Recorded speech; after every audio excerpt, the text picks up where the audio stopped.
Hi friends, बऱ्याच लोकांना असं वाटतं की मला काहीच प्रॉब्लेम नाही तरी मला टीथ क्लिनिंग हे इम्पॉर्टंट आहे का? हां, टीथ क्लिनिंग फार इम्पॉर्टंट आहे. जसं की तुम्ही कार जेव्हा वॉश करता तसंच आपलं हे प्रेशरनी म्हणजे अल्ट्रासोनिक प्रेशरनी क्लिनिंग होतं. याला म्हणतात स्केलिंग.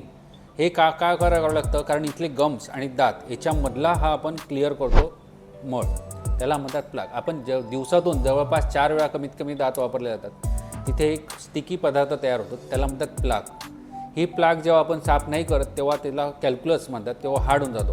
हार्ड झाल्यामुळे इथले गम्स खाली जातात. त्याच्यामुळे प्रोफेशनल स्केलिंग किंवा क्लिनिंग हे दर 6 महिन्यातून तुम्ही केली पाहिजे. त्याच्याने फायदे काय होतात? एक तर तुम्हाला अर्ली स्टेजमध्ये हे गम्स खाली जाणार नाही किंवा सेन्सेशन होणार नाही. आणि काही अर्ली स्टेजमध्ये ज्या डिसीजेस असतात, गम्सच्या डिसीजेस म्हणा किंवा दातांच्या काही असतात, ते प्रॉब्लेम्स कळून जातात आणि त्या प्रिव्हेंटिव्ह स्टेजमध्ये आपण तुम्ही करू शकतात. म्हणून प्रोफेशनल स्केलिंग किंवा क्लिनिंग हे तुम्ही दर 6 महिन्यात केलंच पाहिजे, जरी काही असलं नाही तरी. थँक्यू.